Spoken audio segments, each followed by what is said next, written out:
Assalamualaikum warahmatullahi wabarakatuh. Kami dari kelompok 19 kami akan menjelaskan materi metode pemberian tugas atau assignment yang ditugaskan oleh Pak Kusworo, SPD MPD, selaku dosen pengampu perencanaan pengajaran. Halo Sobat Edu, bagaimana sih cara pemberian tugas efektif dalam metode pemberian tugas atau assignment? Yuk kita simak videonya. Nah, sekarang kita masuk nih ke tujuan metode pemberian tugas, yaitu membantu siswa memahami materi pembelajaran secara mendalam, melatih keterampilan berpikir kritis, analisa, serta kemampuan bekerja sama. Adapun langkah-langkah yang harus dilakukan dalam metode pemberian tugas yaitu perencanaan, penyampaian, pelaksanaan, pengumpulan, dan penilaian.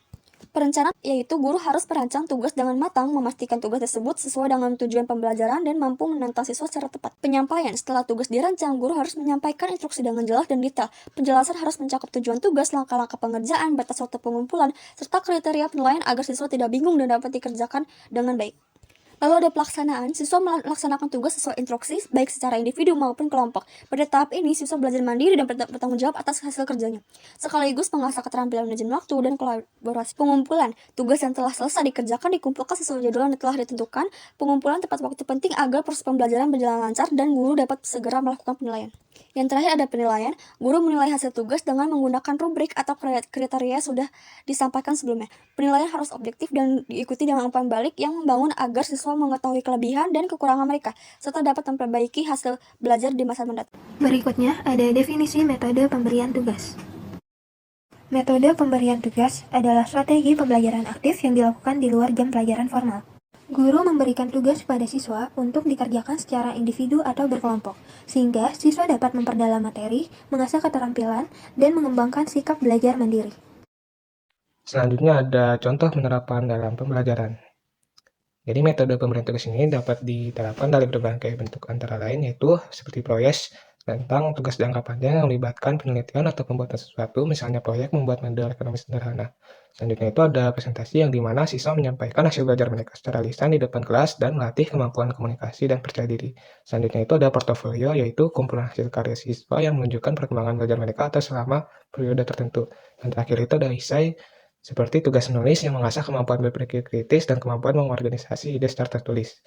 Dan ini itu ada contoh. Jadi contoh dalam misalnya seperti pelajaran ekonomi ini, misalnya siswa diminta untuk membuat esai atau portofolio tentang dampak kenaikan harga BBM terhadap inflasi dan daya beli masyarakat. Tugas ini tidak hanya menguji pemahaman konsep ekonomi, tapi juga mengaitkan materi dengan fenomena yang nyata di sekitar mereka. Selanjutnya, tips pemberian tugas yang efektif. Untuk membuat pemberian tugas lebih efektif, berikut beberapa tips penting yang perlu diperhatikan oleh guru.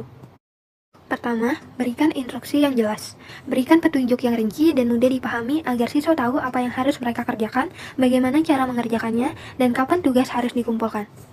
Instruksi yang jelas mengurangi kebingungan dan meningkatkan kualitas hasil tugas. Kedua, relevansi materi.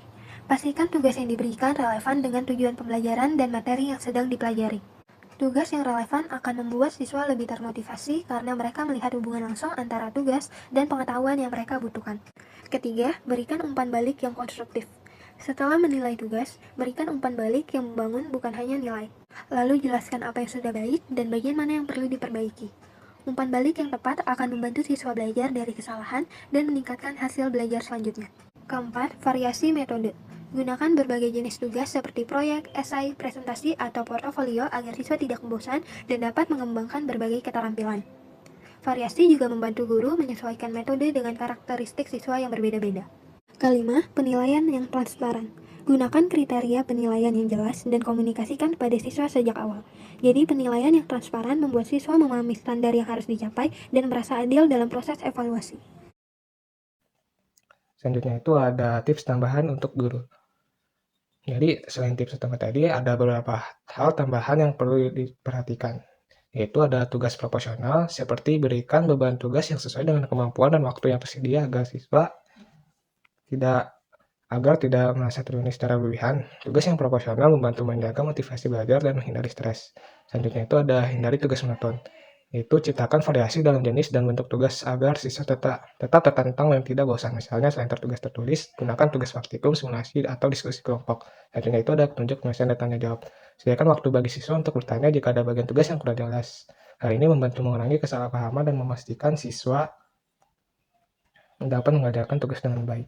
Selanjutnya ada penjadwalan sesuai kalender pendidikan. Sesuaikan pemberian tugas ini dengan kalender akademik, terutama menjelang ujian, dan hindari memberikan tugas yang terlalu banyak saat siswa sedang mempersiapkan ujian agar mereka dapat fokus dan tidak kewalahan.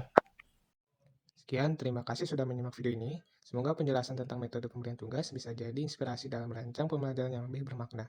Sampai jumpa di video selanjutnya dan tetap semangat menciptakan pembelajaran yang aktif, kreatif, dan menyenangkan.